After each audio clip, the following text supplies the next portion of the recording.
Assalamu alaikum class. So I'm back with the second lecture of experimental epidemiology. Experimental epidemiology deals with the experimental studies in which the researcher does experiment and then accept or reject the hypothesis which he has already made on the basis of observational studies and descriptive studies, and then on the conclusion, when he concludes these studies, he accepts or rejects the hypothesis.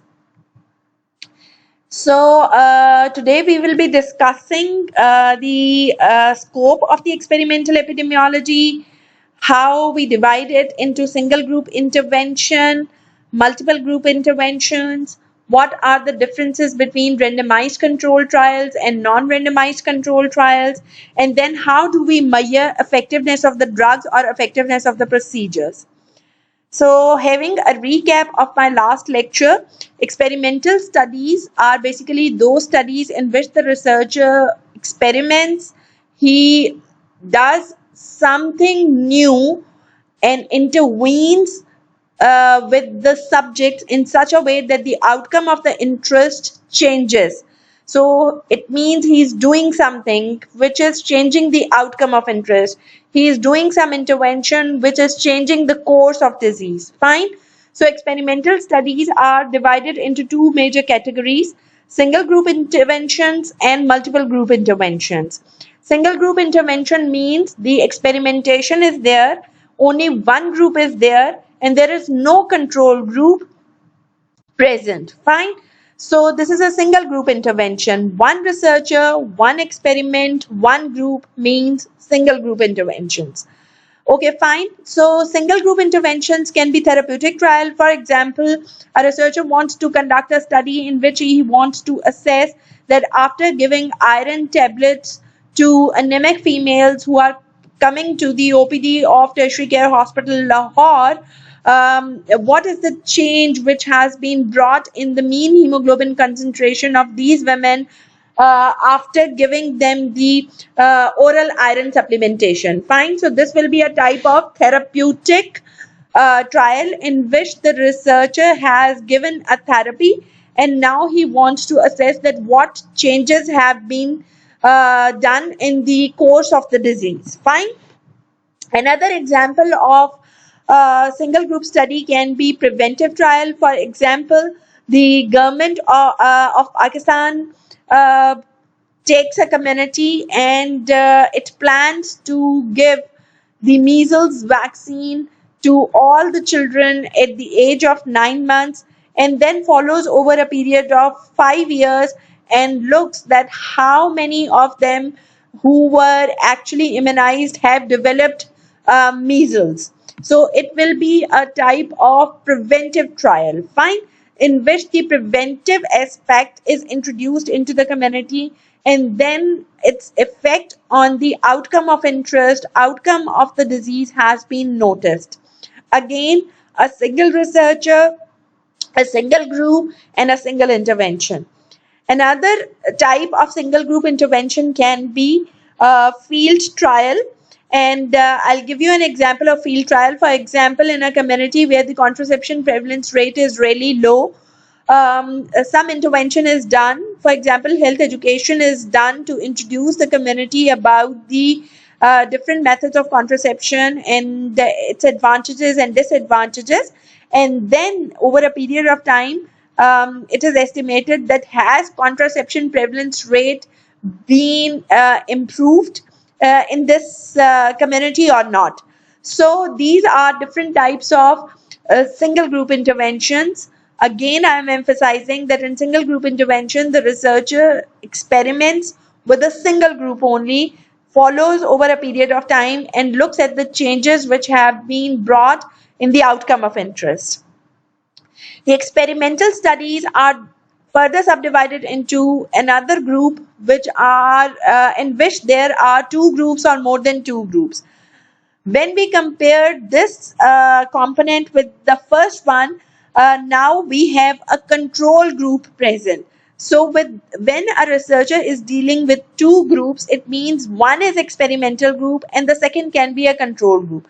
So how a researcher can work, that he can introduce any drug in the experimental group, and he can leave the second group as such and does not give him any therapy, and follow over a period of time that what interventions had been done by this drug and what changes have been done in the outcome of interest. For example, uh, a researcher wants to conduct a trial in two groups in which he wants to see that does iron supplementation affects the mean hemoglobin concentration in anemic women who are presenting in OPD with pregnancy. So what he will do, that he will take two groups, and to one he will give oral iron supplementation, and to the other group he will not give any type of therapy, and then will follow them over a period of 3 months or 4 months or 5 months, and then he will see that whether the oral iron supplementation has changed the fate of anemia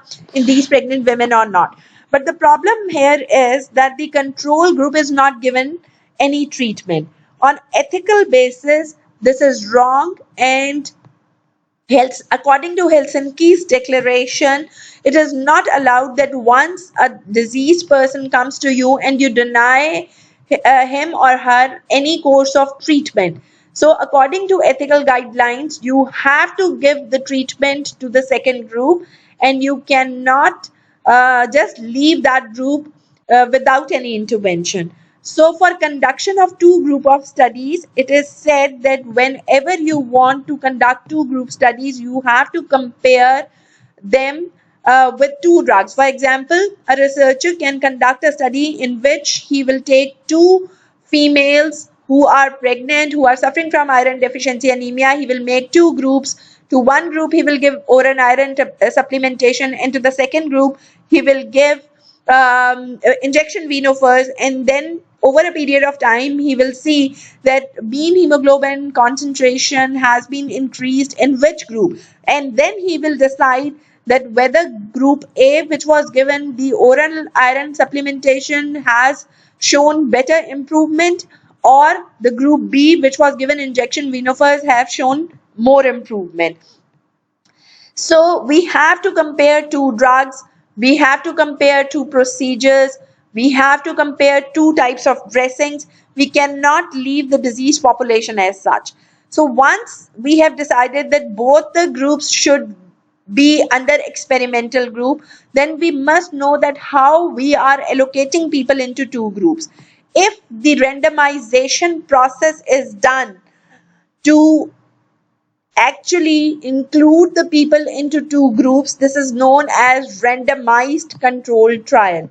And if there is researcher bias, or if there is any other reason on the basis of which the groups are pre-allocated and no randomization is done, then it is known as non-randomized control trial. Fine? So this classification should be known by you by heart, because many times the examiner gives you a scenario and you have to identify that what is the type of study design the researcher wants to conduct. So we have already discussed that there are different steps of randomized control trials. Protocols are developed, reference populations are generated, then you take samples. Sample should be representative of the population. You make inclusion and exclusion criteria, and once your sample is finalized, then you do randomization to divide the sample people into two groups, the experimental group and the control group. And as I have already mentioned, the control group will not be without any intervention. You have to give some intervention to improve the disease status for which he has come to you. Fine. And then you will follow them over a period of time, and you will do comparisons that which drug is effective, which procedure is effective, which type of dressing is effective, which type of intervention is effective, etc., etc. So these were the steps of randomized control trial, just to show you that this is the researcher, and he wants to compare the two drugs, and he has randomly allocated his sample into two groups by using the lottery method or computer generated tables or by dice method or he can do randomization by doing color coding, that all those who will pick the blue color card will go into one group and those who will take the pink color code will go into the group 2. Or he can do randomization, that all those patients who are coming to me on Monday will be included in group A, and all those who will be coming on Tuesday will be included in group B. So these are different processes of randomization which he can follow by dividing them into two groups, giving them two different drugs. He will follow them over a period of time, and then he will see that what is the change in the outcome of interest has been introduced by these two treatments, and then he will compare their efficacy rates and will make his decisions. Fine. So there are two different types: parallel or concurrent study design, which is the ideal study design. This is the inclusion criteria over a period of time, and through the process of randomization, the sample is included into three different categories, and three different drugs have been introduced, and over a period of time, it is seen that which drug was the most effective. This is the most simpler form of the randomized control trial. Another trial is known as crossover trial, and we all know that the sample will be allocated into two groups. This group will be given treatment A and this group will be given treatment B. And then they will be followed over a certain period of time, and their efficacy will be measured at this point in time. Fine. But after a certain period, now the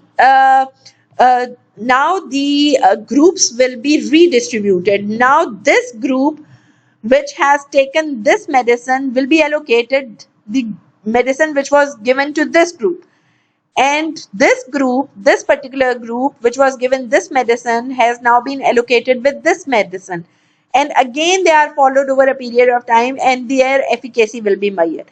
But we must remember that if this treatment which was given in the first instance has cured the disease at this particular time period, then the crossover cannot occur.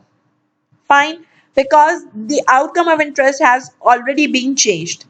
But in certain instances, there are certain cases in which a crossover is possible. For example, this group was given chemotherapy A and this group was given chemotherapy B, and after a certain period, it was seen that this particular drug has produced certain side effects, and this drug has produced certain side effects. So both the drugs will be stopped for a certain time period, and then after a period in which the drug will be eliminated from the body, crossover design will take place, and now this particular group will be given other type of medicine, and this particular group will be given another type of medicine which was actually crossed over, and then over a period of time it is again seen that which drug produces which type of side effects, and then the results can be compared. So, but there are limitations that if the disease gets cured, if it produces long-lasting effects, then it cannot be applied in routine in case of randomized control trials. Fine. So there are different types of experimental trials. We have discussed them. There may be clinical trials in which the drugs are given and their effects are seen, their side effects are seen, mortality rates associated with them are seen. Preventive trials are given for the prevention of disease. Risk factor trial means that the researcher has introduced the risk factor in the group, and then they are followed over a period of time, and it has been estimated that how many of them have produced the disease. Then there are cessation experiments. For example, there are certain habits which have been seized actually by the intervention of the researcher, and they have changed the course of the disease. Can come under it. Then the trial of etiological agents, in which the etiological agents are introduced or withdrawn from the experimental group, and then they are followed over a certain period of time. These types of methods can also be used for the evaluation of the healthcare services research as well. So going through them one by one, the clinical trials, as I have already mentioned, the clinical trials are actually conducted to assess the effect of drugs on people, and they are basically conducted when we introduce a new drug in the market. Initially in the preclinical phase, the drugs are actually given to the animals and their effects are seen in the animals, and once the results are beneficial and it has been proven that they are producing good effect in the animals, then these drugs enter into the phase 1, where only 20 to 80 participants are given the drug after approval that they should be tested in human beings. So once the results are encouraging, the drugs enter into the phase 2, in which the sample size is increased, and now the sample size is between 100 to 300 participants, and the same drug is given to these participants, and their outcome is evaluated, their efficacy is evaluated. Then phase 3 trial starts, in which more than 3,000 population gets enrolled as a participant. And once the encouraging results are obtained with phase 3 trial, then the drug is submitted for FDA approval, Federal Drug Authority approval. And the Federal Drug Authority approval confirms the safety procedures, it confirms effectiveness, it goes back and sees the results of phase 1, phase 2, and phase 3 trials. And once this drug gets approved by FDA, now in phase 4, it is given into the local population for which the FDA has approved it. And if the same encouraging results are produced in the local population, then the drug is available in the community for general utilization. Fine. So the clinical trials are uh, very good example of conduction of randomized control trials and non-randomized control trials, in which the drugs cannot get entry into the community for utilization until and unless it passes through all different phases and produces different results which are efficacious, and they show that this drug is safe to be used in human population. Another example of the therapeutic trial is the preventive trial, in which we all know the preventive vaccines are given, and these children or the adults are followed over a period of time, and it is estimated that the those group that group which was given the vaccine had less incidence of disease as compared to that group which has not received the vaccine. So this is known as preventive trial, or it can be done in such a way that the whole community is given the vaccine, and over a period of time it is estimated that the incidence of disease has been reduced after this introduction of the vaccine trial. And we all know that nowadays many the companies are claiming that they are working on the vaccines for the coronavirus, and they are under different phases of trial. As I have already mentioned, the phases of trial for the drugs, in the same way the phases of trial are conducted for the vaccine efficacy. And once this efficacy has been proven in more than 3,000 participants, then it becomes it goes for the approval for the Federal Drug Authority. And if the Federal Drug Authority says that this is efficacious drug and it is safe to use it in the population, then it can be used for the general population. And you must be knowing that there are different trials which are being conducted. For example, the Russian president claimed that the vaccine which has been introduced by the Russian company has been given to his daughter, and she has participated in the preclinical trial. So these all trials are conducted before making the drug or the vaccine available for the usage of the general population. So moving forward, risk factors. Trial can be done. For example, different type of risk factors are present for the stroke, and it has been estimated that there are different types of factors which can contribute towards the development of the stroke. And if the researcher makes the groups and he intervenes that this particular group is smoking, and this particular group is taking alcohol, and this particular drug is having a diet which is rich in cholesterol, and then follows them over a period of time to assess that how many of them have developed this particular disease, will come under the risk factor trial. But on the ethical grounds, the risk factor trials are usually not ethically approved, and the institutional review boards do not allow them. And the best study designed to assess the risk factor association is the observational study. And out of the observational studies, the cohort studies are best studies to assess the risk factor association for certain outcome, because in those studies the researcher is only involved in observations, and he is not the one who forces the group to go into the risk factors. If somebody is already smoking, the in the cohort studies, the researcher will divide them into two groups of smokers and non-smokers. But in case of risk factor trial, it is because of the will of the researcher that he will introduce the risk factor. To follow them for the outcome becomes unethical according to the Helsinki's declaration. So usually risk factor trials are not being conducted in routine, and association of risk factor with the causation is established by the cohort studies. Then there are certain other studies. I will give you an example of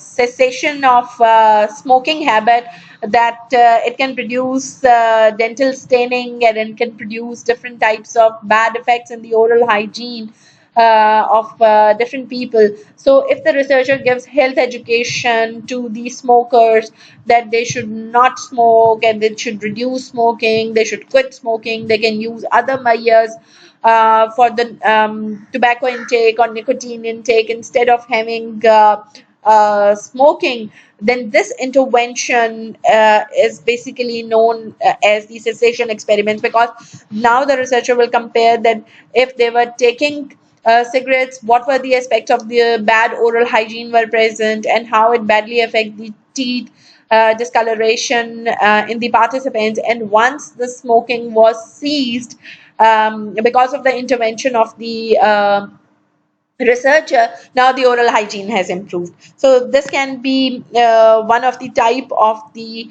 experimental studies.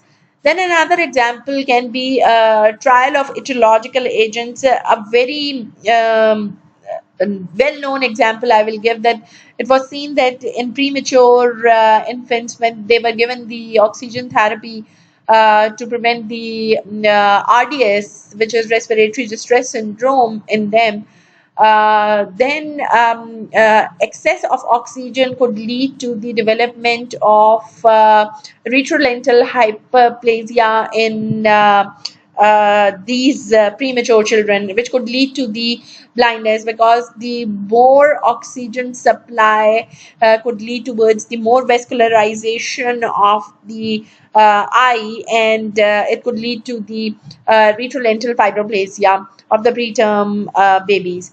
So it was seen that once the oxygen supply was reduced in those preterm babies, the incidence of retrolental fibroplasia was markedly reduced. So there came a protocol that this is the oxygen saturation and this should be maintained at this level and it should not exceed from this level, so we can reduce the incidence of blindness in the preterm babies. So this is a very, very important trial which was conducted in the to establish an association between the etiological agents of a certain outcome of interest. We can also evaluate health services through the randomized through different trials, for example, in which the communities are given different types of services. For example, you can assess what are the provision of the services for the therapeutic management and how effectively lady health worker and lady health visitors are working to reduce the maternal mortality rate. We can also assess that this particular management has reduced the incidence of this disease, this particular type of preventive trial has reduced incidence of disease, or this type of intervention of health education has actually reduced the incidence of particular disease, or intervention in the environment has reduced the incidence of tuberculosis, etc., etc. So health services evaluation can also be done by the under the heading of the experimental studies. So, going towards the non-randomized control trials, there will be no control group can be there. For example, if there is no control group, then they will be known as trials and preventive trials or therapeutic trials, etc. And sometime, for example, these are also known as quasi-experimental studies. Quasi-experimental studies are those experimental studies in which the control group is not present. And one of the example can be that usually for example, you want to conduct the pap smears in a sexually active group, and you want to see that how much it is effective in detecting the cervical cancer in that group. So there will be one group, but ideally these are not non-randomized control trial. In non-randomized control trials, the ideal epidemiologists say that there should be two groups, but the allocation between the two groups should not be done through randomization. So if there is no control group, then it will be a single base study, and it will be coming under the therapeutic trial, preventive trial, or field trial, and it will be also labeled as quasi experimental studies. Then non-randomized control trials can be done in such a way that if there is one group, you can do before and after comparisons in which the same group will act as a control. For example, there was a city, and I think it was in New York, when it was seen that when there was no law of having a seat belt during driving, then the mortality rate was really high. And once the law was introduced into the community that the community will definitely wear seat belts while driving, the incidence of accidents was there, but the mortality rate due to the accidents was reduced. So you can do pre and after comparisons in non-randomized control trials as well.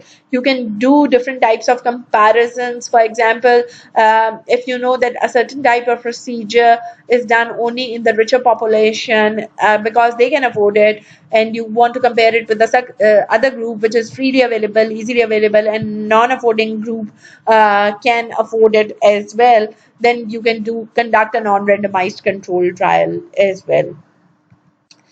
So this is the example I have shown you, that this study was conducted in Australia, in Victoria, where it was seen that initially the deaths and injuries were very high before the introduction of the legislation to wear the seat belts.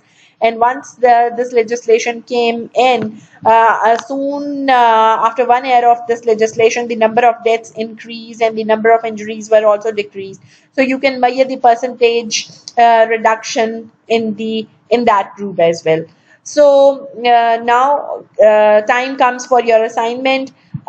This is a study which was conducted by a pharmaceutical company to assess the effectiveness of drug A while comparing it with drug B in healing of wound infections. Fine. So you can say that this is a comparison of two antibiotics which have been conducted by a pharmaceutical company. Now, this company enrolled 2,356 individuals suffering from nosocomial infections, and out of these, 1,678 were given drug A and 986 healed. Fine. While the rest were given drug B, and out of those, 456 were healed. So calculate the effectiveness of two drugs after making 2 by 2 table. So you have to make 2 by 2 table and 4 columns and 4 rows, and you will put drug A and drug B in rows, and in columns you will see the total number which was present and how many of them have healed and how many of them have not recovered. Fine. And then you will assess the percentage of recovery rate with drug A and percentage of recovery with drug B, and then you will make conclusions that whether drug A is effective or drug B is effective. So you can make a null hypothesis. The null hypothesis will say that there is no difference in the effectiveness of drug A and drug B in healing of nosocomial infections. But the alternate hypothesis will say drug A is better than drug B in healing of nosocomial infections. So depending upon your results, you will make a conclusion and you will submit this within half an hour of the finishing of my lecture. Fine. So if you have any questions, I'm available. You can contact me. And I hope you are taking interest in epidemiology. This is a very volatile subject. You have to visit it again and again to make a stronger grasp over the subject. Thank you so much.